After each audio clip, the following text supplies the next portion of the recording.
This is the Creating Resilient Coalitions in Your Community talk. I'm Nathan Good. I've been on the Crestone Fire Department for about 23 years.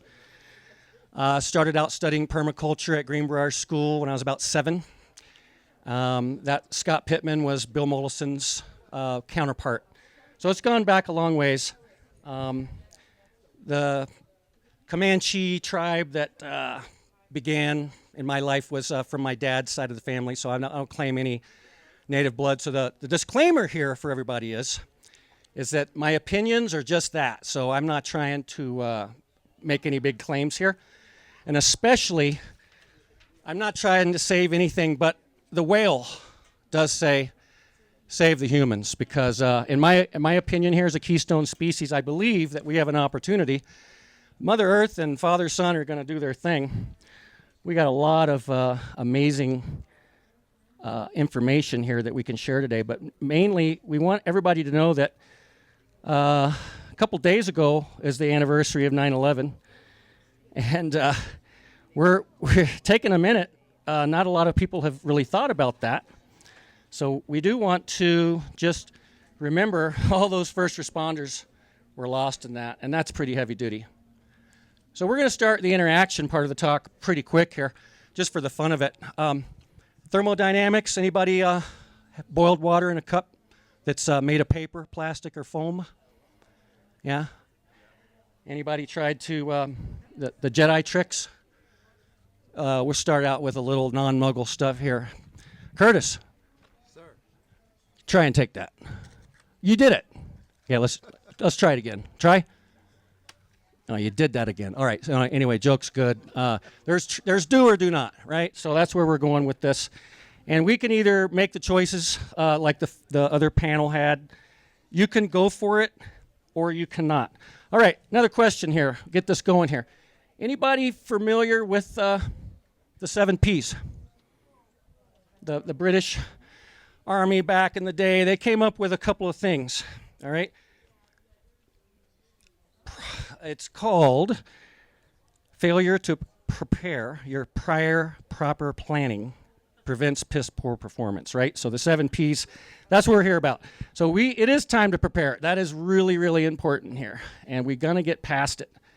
So first off, we're gonna start about why we need to save. If we're gonna save the humans, we gotta get back into reproduction. There's a problem. People thinking the planet's overpopulated.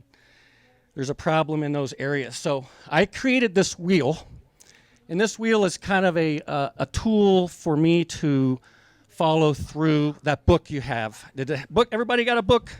You don't have to have it, but it's kind of fun because we are going to start with education, the importance of education with a fact behind it, like objective, not upside down stuff that they say to turn the soil over upside down. Because the natives, Chief Sealth said he saw some people turning the soil upside down. Why are you turning the earth upside down? It's like all the biome will collapse if you turn it upside down, right? So we need to have the idea that first we discover objective, some truths, some dharma, right?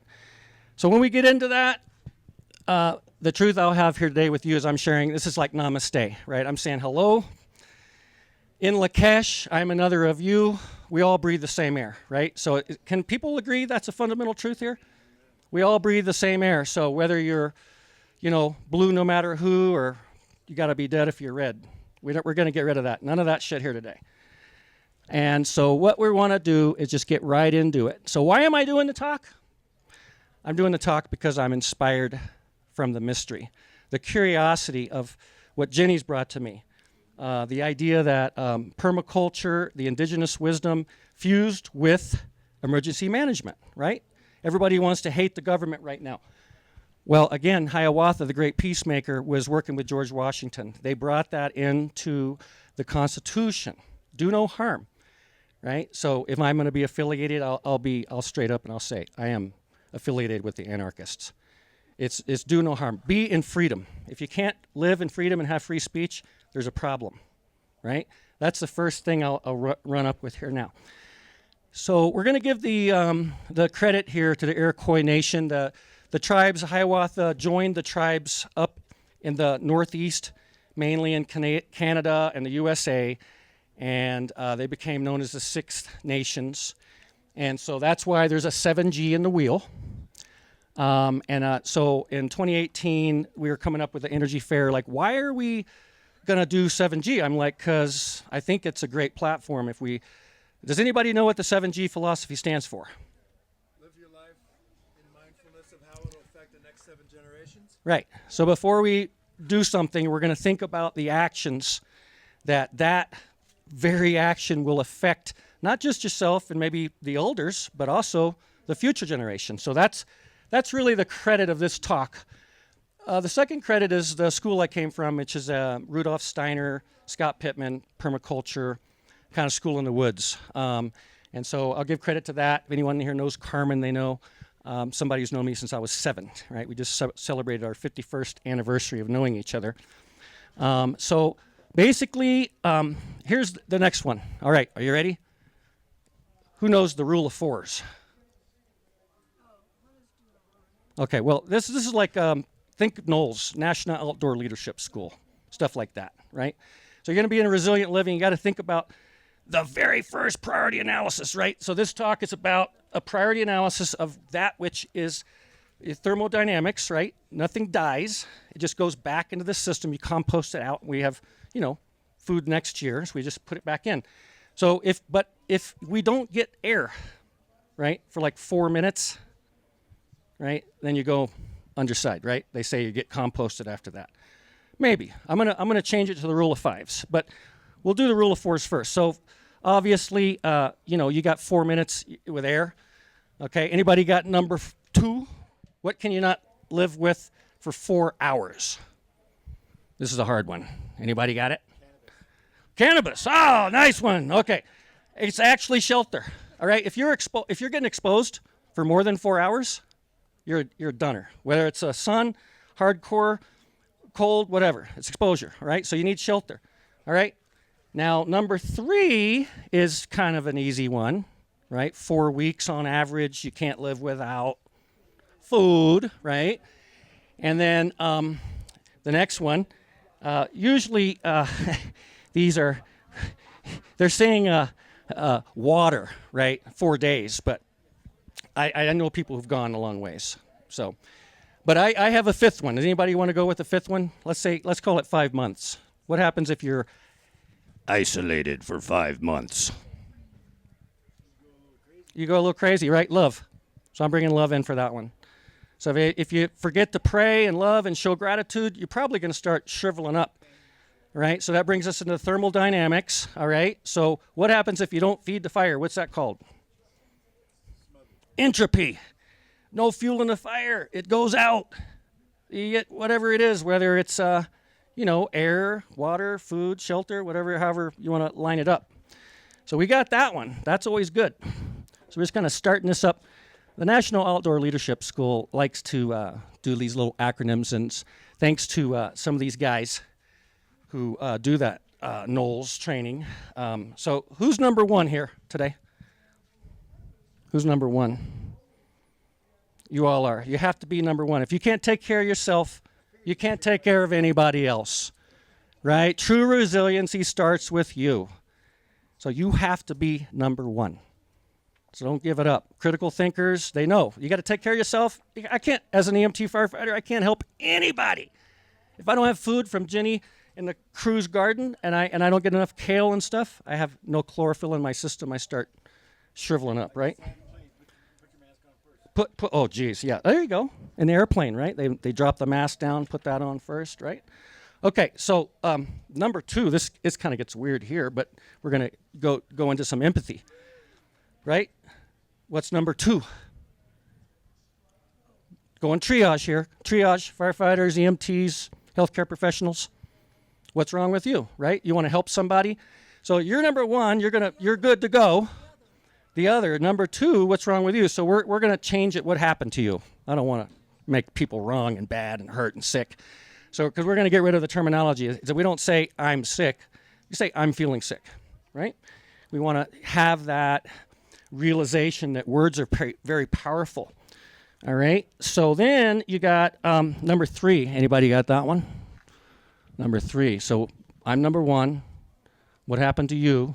Number 3.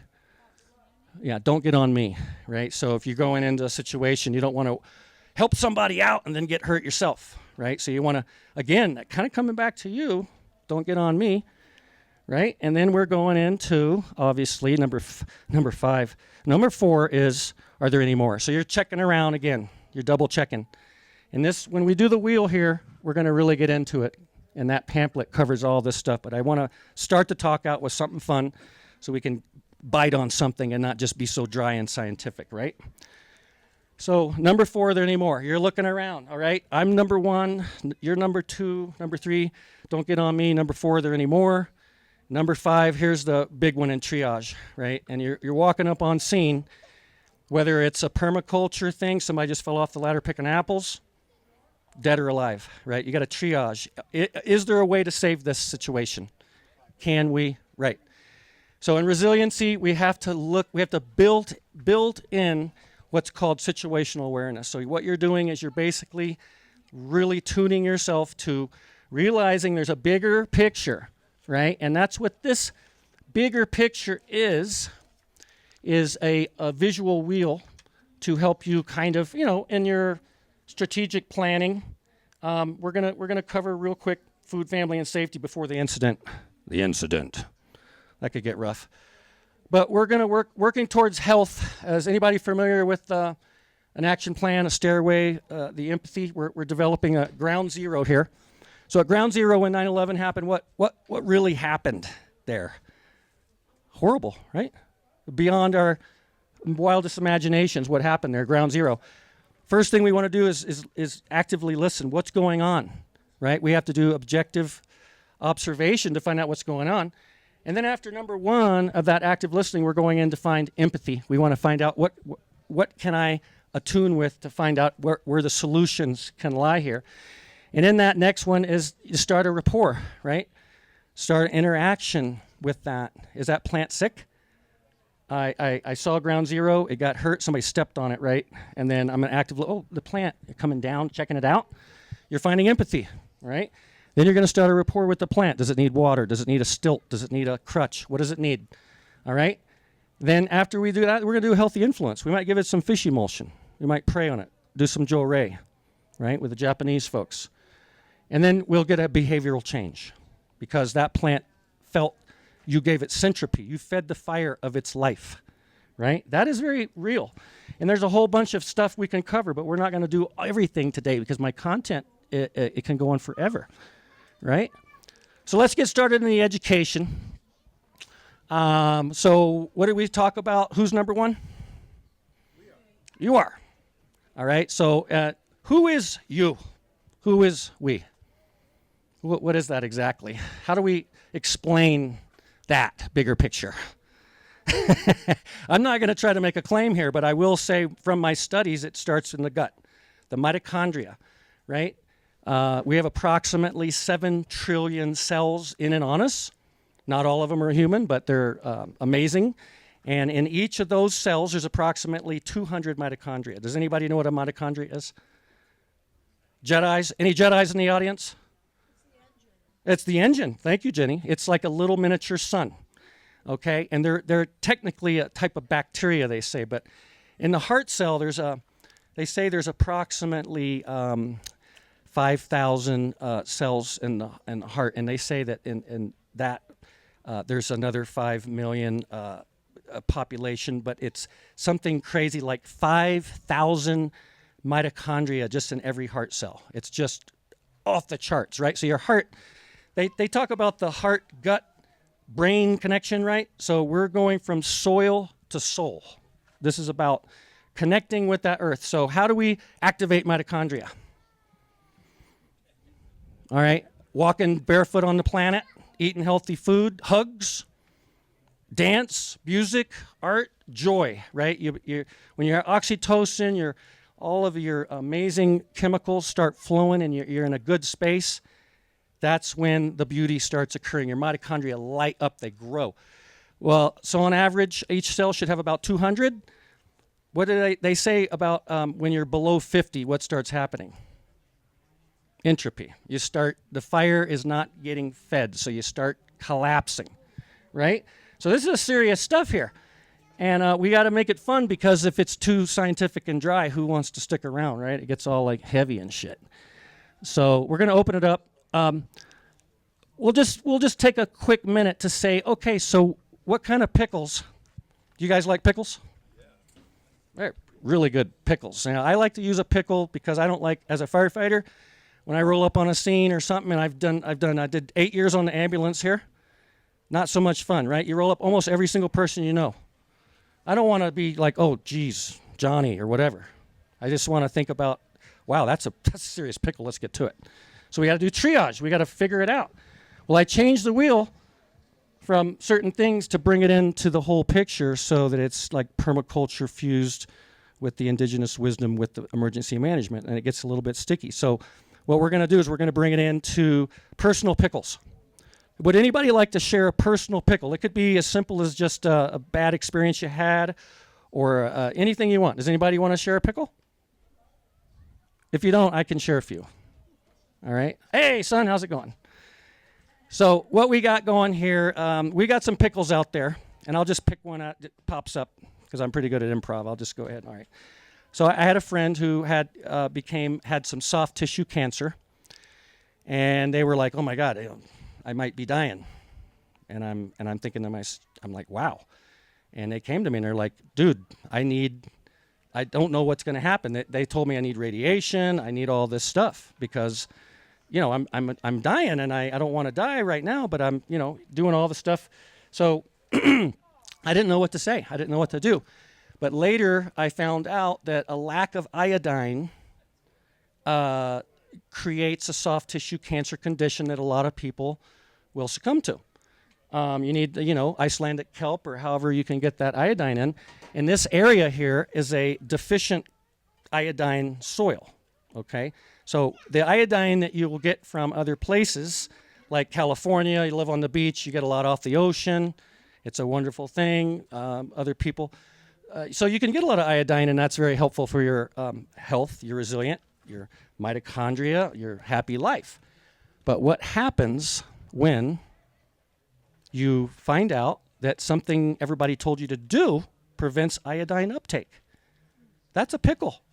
That's a serious pickle. Does anybody here know what prevents a healthy iodine uptake? Anybody want to take a guess? Sugar? Probably. It's interesting because they're in the family.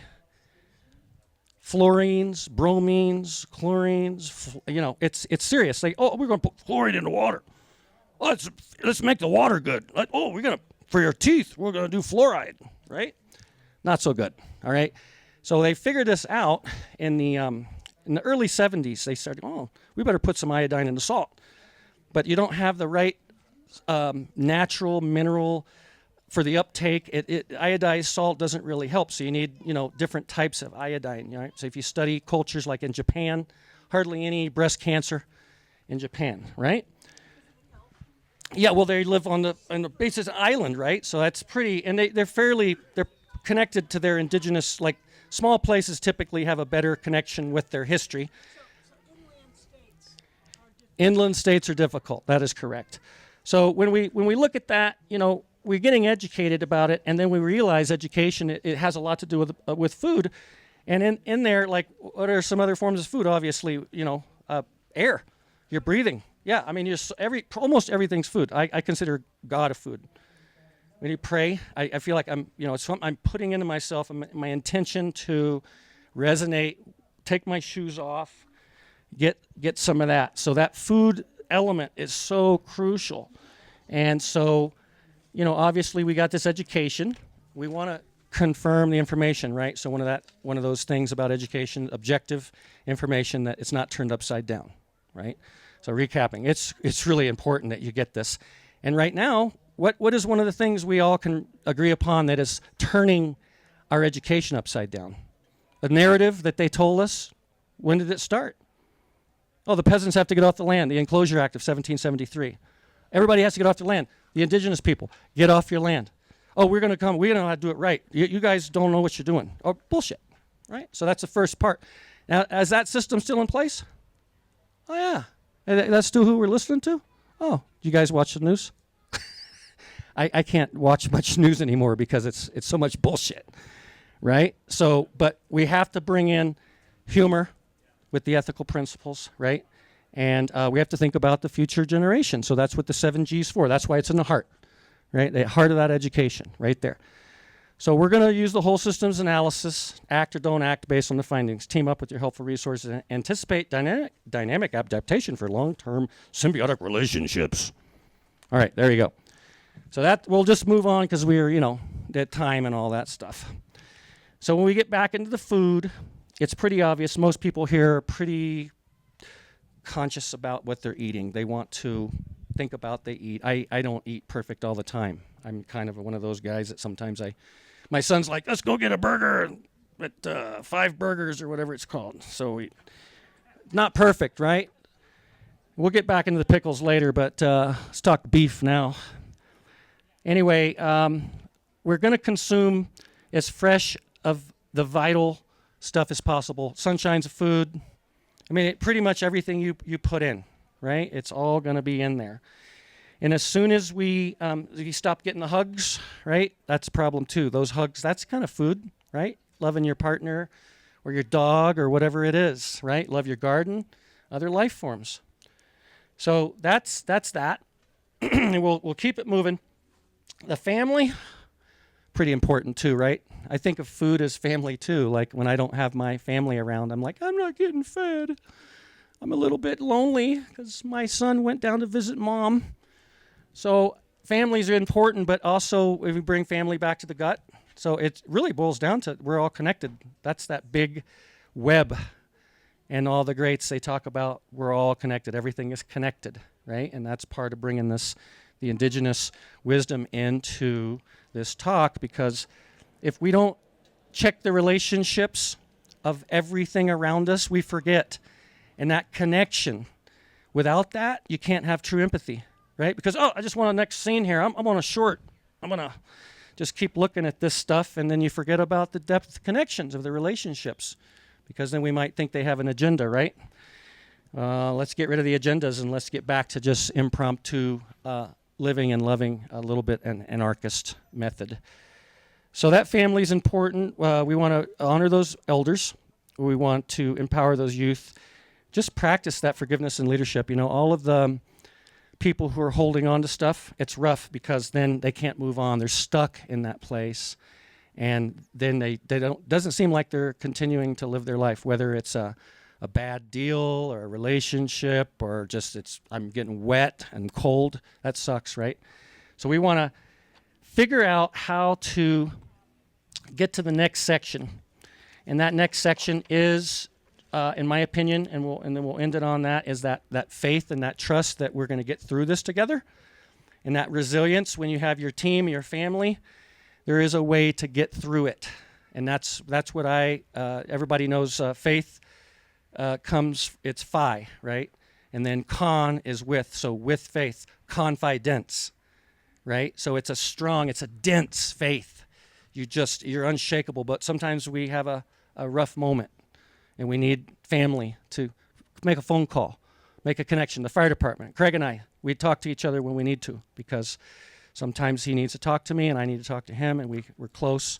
As a training officer at the fire department, I do my best to listen to everybody, lead from behind, because if I'm just always preaching what I think that everybody needs, I don't have any empathy. I'm not listening. I got 2 ears. So with all that said, so we covered a little education, some food, family. Now safety, we're back into there. So anybody want to just cheat sheet? So who here thinks what is going to help us connect all these dots? So you got education, food, family, you're planning. What do you think could bring all that together? Anybody? Communication. Well, yeah, communication. And how would that happen? Connection. So we call it a sound mind, right? So if you got Wetiko or you got some disease or you're not right, it's hard to connect that. And so therefore we need empathy for that to happen. So for us to be safe, we need food, we need the basics, right? Maslow's hierarchy that says that if you don't have those basic things, you might start losing it. You might lose your psychological ability to think straight. And if you can't think straight, you're probably going to make a bad decision. Most accidents here. Now, I'm going to cut to a pickle. Anybody want to guess what that one is? The CDC. The biggest pickle. Does anybody know, for anyone here, what does the CDC say that's our biggest pickle? Like, what's the biggest problem for us humans? No, we'll just say, so 80% of all fires are supposedly caused by humans, right? What's the percentage of all deaths do you think are human caused? And what is the number one death? Anybody here know what the number one reason a human will die, according to the CDC? It's a heart attack, right? Back in the old days, we didn't have very many heart attacks. Why? We changed. Things happened. We got duped. You want to blame companies? Let's not do it. We got to take responsibility for ourselves. That's true resiliency, is to get out of the, too much oil, too much coal, they're bombing us. You got to get back to being sane so we can make good choices and be healthy. So the number one cause of death, according to the CDC, is heart attacks. Number two, anybody? That's way down the list. Stupidity. Yeah. This one is a tougher one, and it's all about, in my opinion, it's like being duped because they sold me the commercials, right? The Edward Bernays, Sigmund Freud, they say, you got to take this, and we're going to help you that. You don't even need to add an egg. You just add water and mix it up, and right? So it's cancer. So we didn't used to have a lot of cancer in the old days. So in the indigenous, it wasn't, they just didn't have it. These are all new kind of developments that occurred over years of, I like the word duped myself, because when I found out I was getting duped, I was like, wait, I don't want to get duped anymore. I don't really want to get duped anymore. I'm tired of being duped. So I'm going to get educated. But for me to do that, I have to think straight. So that's what the psychological thing is. So that reptilian brain, the spinal cord, limbic, right? It's like, and then you get the frontal cortex, you can think. You got to have that all wired up right. And otherwise, we can't figure it out. So prioritize your self-care. Psychological and physical health are key. Plan with your team. So your gut team starts with you and your team, and then your immediate family team, and then again out towards your community, and your county, your state. It just grows, right? We're having a lot of fun here. So that, to me, we're talking about utilizing situational awareness with appropriate tools and technology. That's what we're at here. And so that takes some forethought to decide what is appropriate technology. What is the right tool for the job? What is it?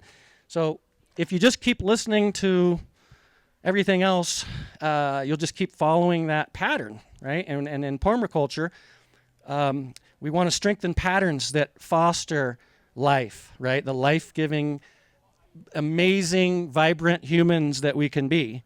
But if we're just being led along down all these, how many billions of dollars you spend on commercials to get us duped, right? It's kind of like get out of the pickles.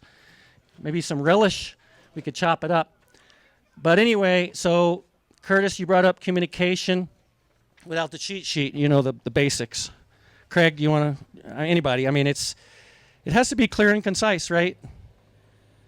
Am I being clear and concise here today, or am I being really confusing? Does anybody want to give me some feedback? A little of both. Are the pickles confusing things, or what? It's a lot of information to ingest in an hour. That's why you have the cheat sheet. All right, thank you. So anyway, I'm doing my best. I like to have fun. I'm just myself, just one more person on the planet. And Lakesh, I'm another of you. I don't expect you to be perfect, and sometimes you might be well. The 4 agreements help a lot, because then you're giving people a break. If you're not feeling great, you can say, listen, man, I'm not doing too good today, so just forgive me, please. Give them a little empathy, right? So the reason that I came up with this also is because we had a lot of collapses in and around. My story came from places where there wasn't a lot of, in anarchist communities where there's consensus-based rulemaking, a lot of times people feel like they got duped from, like, oh, I went to a Renaissance fair and I came back, my house is torn down. Like, what happened there? There's no due process, right? So everybody's looking for a due process to, let's get back to something that makes sense. And the only way to do that is to do it yourself and stop blaming others. So we use the 4 agreements. It's a great way to let go of trying to blame and scapegoat, because it never ends up well. Because then it's, yeah, you did it. You made the pickle.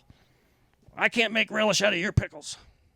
So what we want to do, the need to know information, right? Important stuff that you've verified. It's not turned upside down.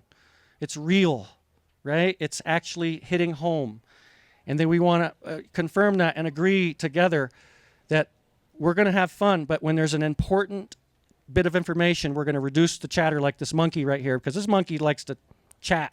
I like to go to the coffee house and talk to everybody, but if somebody comes in, if this radio goes off right now and it's need to know traffic, we're going to shut up. We're going to listen to what's going on, and we're going to find out what's going on. So that's a big part of the talk, is to have fun, play music, do art, all that stuff. But when the rubber meets the road, let's be ready to get the job done, and take it with some humor. We got a pickle going on here? Let's figure it out. So we're moving on.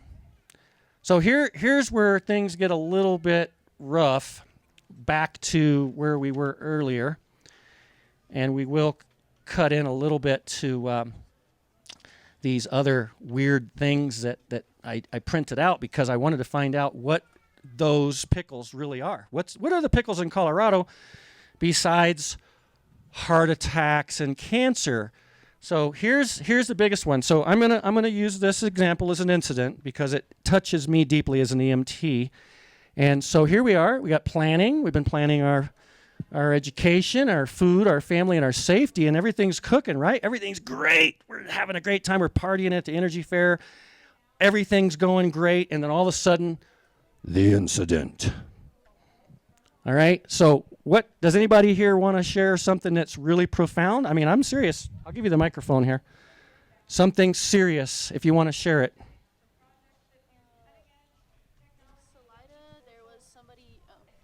In Salida, somebody was taken by ICE, and people are trying to fight for that. Holy shit. Is it somebody you know? It is not someone I know, but there's like a hotline that people are able to call, as well as people who are on the lookout for like undercover cars. And yeah, look out if you're in big parking lots, just saying. Thank you for that. Josh? Jody? The incident? Anybody else? Juniper? Incident? No incident for you? Maddie Bell, you have an incident you'd like to talk about? We're mixing up some pickles. Josh, here you go. So my ex-wife went hiking and fell 20 feet into a ravine and shattered her elbow. Okay. Now, to me, that's something that the medical establishment's really good at. I'll call the ambulance every day for that one. Anybody else? All the school killings. Yikes. All right. So we got a lot of pickles. All right. So that one is luckily, even though to date there's 357 of them in this country this year so far, it's a tragedy. I'm sorry about that, and I'm sorry about ICE and your ex-wife, and all this stuff. So I got a lot of empathy for all this stuff. But I want to get to this one, the big one.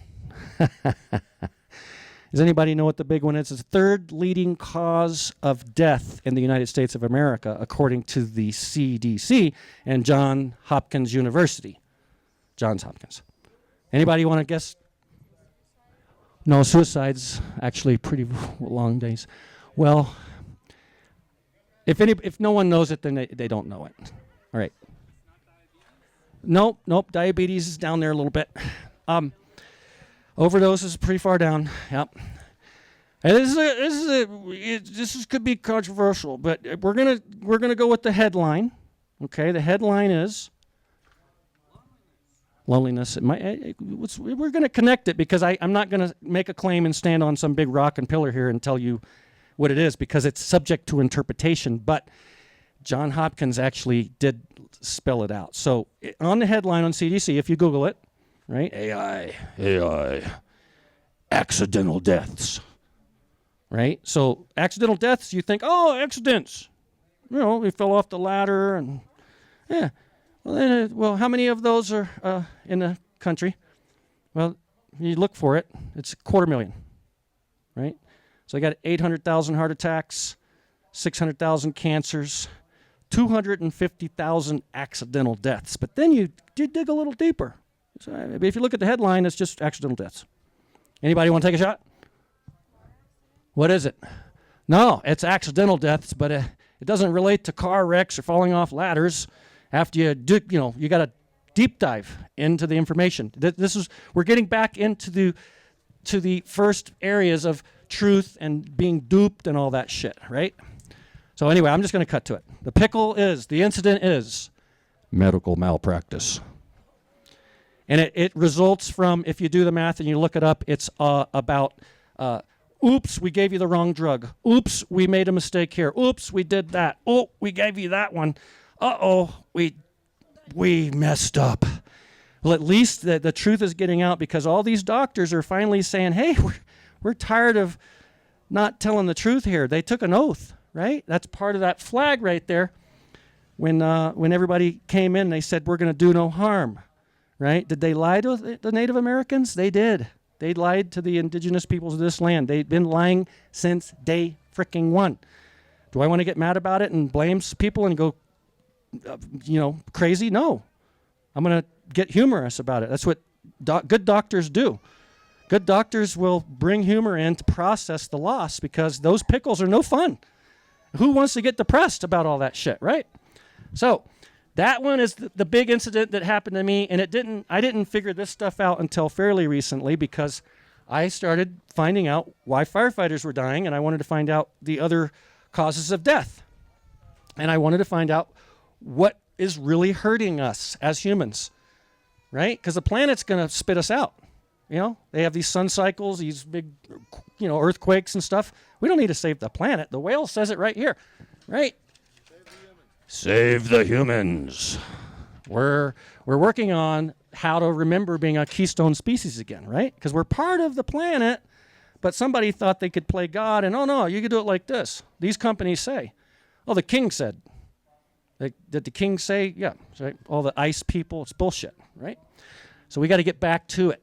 So we're going to get into some of those nuts and bolts there. And again, I printed us stuff off, and that CDC stuff. 702. This is the last one.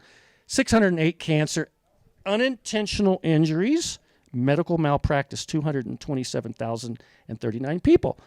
According to this one, COVID was 186, but we all know how that happened. So it's way up there. And then it goes to stroke, chronic lower respiratory diseases like the flu and stuff, Alzheimer's, diabetes, 101,000. Whoever was talking about diabetes, that's pretty serious. So there's a lot of other things going on that's related to alcohol and, diet. So one reason why we need to, get serious about what we're doing here. But one of the ones that we were trying to figure out at the firehouses was just how many people are dying from fires. It's really not very many people. They said, well, why are you a firefighter talking about this stuff? Because we found out the number one cause of firefighter death was heart attacks. We're like, we're not fires, we're going in burning buildings. And no, it's usually driving back from the station after a fire, or you put the SCBA on, you're having a heart attack because you can't breathe and that stuff. I can't stand that self-contained breathing apparatus stuff. So the top three, again, most all these are human caused. We've already covered those. The general causes a lot of that stuff is smoking, bad diet, and that covers a lot of those medical conditions that people actually die of, right? But then there's the medical malpractice because they're trying to fix it. So that's, interestingly enough to me, a weird one. And it's when they say accidental death, I just don't buy it because I think it's up to us.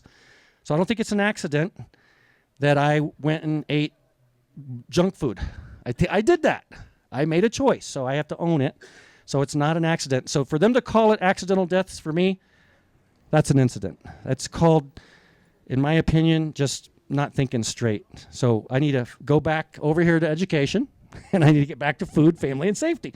And so, but because that happened, now we're going to look at the solutions. So we'll save the other stuff for later because I like solutions. As a solutionary,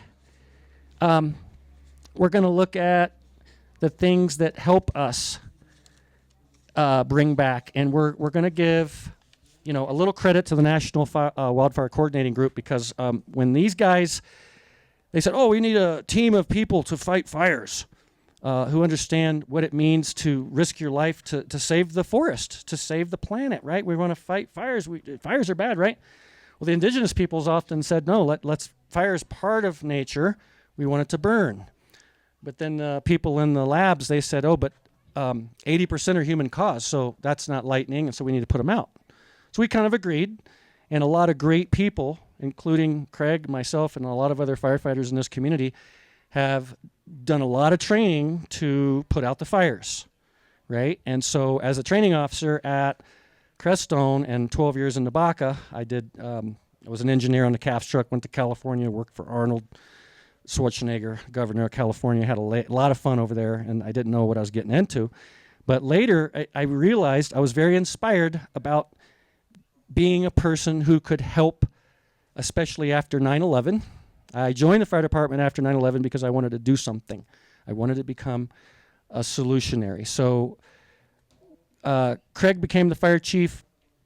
I retired as the fire chief after Warren was the fire chief. I decided that what could I do? I don't want to be the chief anymore, so I went into education. And after years of doing just fire science and education, I decided that I wanted to do something a little bigger. So what I ask you to do is whatever your incident is, whatever your pickle is, right? In your life today, you guys don't have to share it with me, but if you're having a pickle, whether it's, "Oh man, I'm just drinking too much," or "Shit, I'm watching a lot of porn," or whatever it is. It doesn't matter what it is. It's your pickle. It's very personal. It's your personal pickle. I'd like you to look at that and say, "Oh, that's my incident. I want to assess the situation. What can I do about that? Let's look at what I can do. Don't make yourself wrong or bad.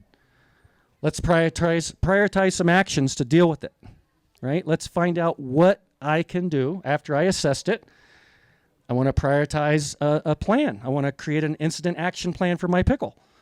You can go into it and you can do your own studies and use this little guide to help you along. And then neutralize the hazards."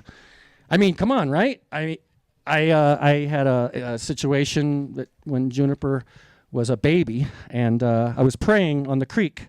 I was smoking a lot of weed. I was smoking so much weed. I was like 6-7 times a day puffing this pipe, just, and I was like, "This isn't working. I got to do something." So I built some altars. Juniper was 5-6 years old. Took them out there building altars on Willow Creek, right? Been here about 30 years. And the altars, my intention was I wanted to neutralize the pickle of having too much weed in my life. So I said, I don't know what it is. Ramloti said, "Well, fire purifies. It could be fire. You purify with fire." So I made fires, I did stuff, I made some prayers, and I just said, well, whatever that pickle purification needs to be, let's make it so. And I made the prayer and I let it go. And December 4th, 1999, I got pulled over for a DUI for weed. So I had to go to brain chemistry and learn about my brain so I could come back into balance with my human body and get better. But that's been a long time. So I neutralized that hazard, but there are a lot more, right? That's just my personal experience I can share with you. And then I started evaluating the needs. After that, I said, well, what do? I got to quit the band. I can't go to poker. I got to change my friend group because that particular family wasn't supporting my new journey, right? So I had to remove myself from one environment and put myself in another. And that's part of the evaluate needs. It's supposed to be evaluate needs on this one. I think it's right on yours. So I evaluated my needs. I'm like, well, what do? Well, join the fire department. Go to school. become an EMT, go back to my roots with permaculture, study the indigenous people, the Iroquois tribe, the 7th generation. And I was like, oh yeah, better think about stuff before I do it. Before I pull a fire truck out and run over a kid at the 4th of July parade. I got to look what's going on. Situational awareness, right? And then when you get to overhaul, you're really doing some fine tuning, right? Because you've done the basic stuff. You got up to there, but now we're mopping crap up. We got to like do the extra housework, the next step. Do I need to clean my kitchen now? Yeah, but what does that mean? Like, does that mean walking 20 minutes a day in nature to ground? Does it mean eating a lot of fresh food and hanging out with people who are on my frequency? Probably, because I want to do my best in that overhaul to recognize that which is going to give me centropy, feed my fire that I'm looking for in the life-giving space. And then the debriefing, and that's kind of where we're getting close. The debriefing section is really about connecting like after the action happens. We want to see, kind of reevaluate the whole situation again, right? So you look at what you did, and it could be a daily debriefing. It could be a weekly debriefing. It could be a debriefing that is a yearly. You could section them out where you do it a lot. But again, I don't want it to be too dry, and I want it to be more organic, so we got to have fun and play. But that debriefing is kind of what I'm doing here today with you guys in a way. It's like this story, this journey, and how we got here to find out what could be improved. And that's huge because without, some elder wisdom, and I'm only 58, so it's not too late. And I could get enough iodine in my system, I won't be iodine here before you, right? So I recommend that you guys study the 7th generation philosophy, whether it be, any indigenous wisdom, whether it be down south here, Devin, who works the store down at San Luis, who has a lot of wisdom around the whole picture, right? Because this is addressing the whole picture. I didn't come here today to share one thing with you. This is like an overview. And the reason I wanted to do an overview was because you can apply this to all the tactics, right? And so that's as a strategy to kind of like a cheat sheet for just every day. Oh, well, maybe I'll think about that before I go order one of those Five Guys burgers, the GMO stuff. They have Franken meat now that they grow meat cultures in these tanks. And guess what they're growing it in? Anybody guess what they're growing cultured meat in these tanks and these labs that they're selling to everybody? It's a type of pickle juice, yeah. Thank you, Curtis. You hit it on the head. All right, so what they did, so all these labs around the world, they've got these really weird labs. And these labs have all types of specimens of different things that they found a worm. It's a 40,000-year-old worm. They brought it back to life. It's like Frankenstein for real, sci-fi, psyop. They got one for everybody, right? So if you're not afraid of political affiliation, you're afraid of a sexual orientation. If you're not afraid of GMOs, you're probably afraid of her hose or whatever. It's like they got something for everybody. So this one affected me the other day. I was like, wait, what are they growing it in?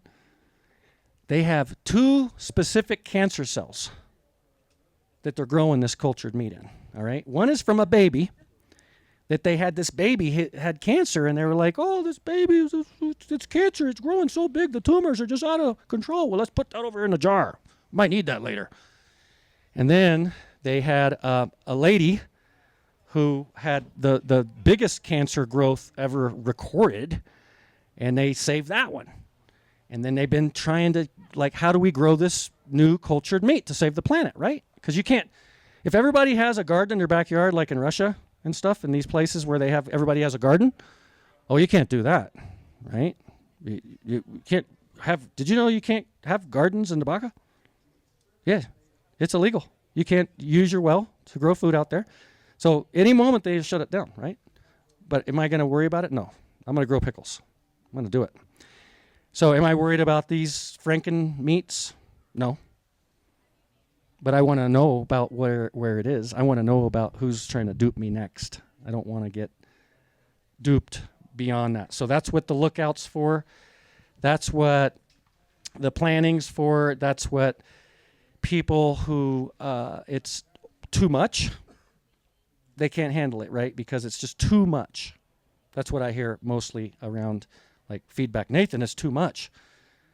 I can't, I'm just me. I'm able to take that in. Not everybody can, right? So when I found out about those Franken foods, it really disturbed me. I was like, that's messed up. So the solutions, again, are in your pamphlet. The pamphlet has all the solutions. I like to keep the pickles fairly private. I don't want to give you guys any pickles, because why would I be handing out pickles? That's just not cool. So yeah, in general, like looks like the car crashes coming up there, and people were talking about car crashes. You got about a 1 in 101 chance of fatality in a car crash, according to the 2022. 800 fatalities in Colorado, not too bad. It looks like overdose with that new fentanyl stuff coming in there. Watch out, some of those new cocktails that they have that's mixed. You know, oh, we got some good Molly or whatever. It could be mixed. They call it Skittles parties, where you don't know exactly what it is, but it's laced with fentanyl, and the dose may not be right. So that could be an incident. We've had a lot of those in Crestone lately, whether it's an actual incident because of the substance, or going crazy because they didn't get it, or going crazy because other people are affected. So that's a big one in Colorado. In 2022, it was 30.6 deaths per 100,000, and it's slightly lower than a national average, so that's good. Colorado, 26.5 per 100,000 as of 2024. That's pretty big. And then murder. That's a rough one. 26.5 per 100,000. So it's pretty low. I mean, those are all. I don't call those accidents at all. But it could be, if you're feeling low, that you would feel so low and depressed that you may do something like that because your head's not straight, right? So we're going all the way back up here again. Yeah, go around the wheel. And then natural disasters, it's the lowest, really, pretty much 1 in 1.2 million. So I'm a firefighter, wildfire, not real common, right? And then when you get back, it's pretty much a very low chance as floods. Not very many people at all. They said, actually, since 1950, it's the leading cause of a natural disaster and death. Wildfires, what they say here, are so rare, and they often involve firefighters. Lucky for us, huh? Yeah. And the reason it's in 2023, there were a total of 41 fire-related deaths in Colorado. That's not very many, is it? I'm in the right job. Well, we're in Colorado here. We're not covering California, so and only 6 people die in Colorado from avalanches. So that's kind of, and then the lowest, pretty much, is lightning. They're talking about maybe 2 per year. That's pretty interesting. And then way down there is tornadoes and hail. Only 1 since 1950 in tornado in Colorado, so that's not very likely. And in the entire history of Colorado, there's only been 1 recorded death in Colorado from hail. So that's the bottom of the list there. And you guys, that's just internet digging. So anyway, anybody got the time? We're at being respectful for the world out there. 4:38. 4:38, for real? Look at that. We're about over. We're about done here. So we're going to give some credit to the Greenbrier Cool, the crew of the school I came from. Got there in '74, and it was a really interesting school, and I'm very grateful for having that education. Again, Carmen Teeples, known me for 51 years. And then when we get back to that, real quick, we'll cap it out with the leading cause, of health. Maybe get some iodine. Kelp, Icelandic sea kelp, is a really good idea to choose. Just pick yourself up some and stay away from the chlorine, fluorine, bromine. And then we have a lot of great news before the final slide and any other questions. So, Colorado happens to be the state with the most longevity. If you add up all the numbers, if you're from Colorado and you live here, you live the longest of the entire union. Isn't that amazing? Talk about resiliency. Coloradan, yeah! All right. So that's just about it, folks. I so appreciate you guys coming out. I hope you enjoy the rest of the fair. I've got my final credit here that I want to give. I think I already showed it, but really basically the Iroquois tribe, they still have a website and everything. If anybody wants to get more information, you can contact me here or in person after. And I was very inspired by their website because the seventh generation philosophy people are still here. They're like, hey, we're here. The 7G people, we're still doing this. We've been doing it since before you were here. One of our great peacemaker met with your government in Washington. And so that's why I the 7G talk. But again, dedicated to the 9/11 folks and all the people who have become duped. And let's get out of it, right? Let's get out of being duped and get on to business and living life. All right? Anybody want to say anything else? Pickles and seaweed. Pickles and seaweed. Woohoo! Thanks everybody for coming. Appreciate you. Grateful.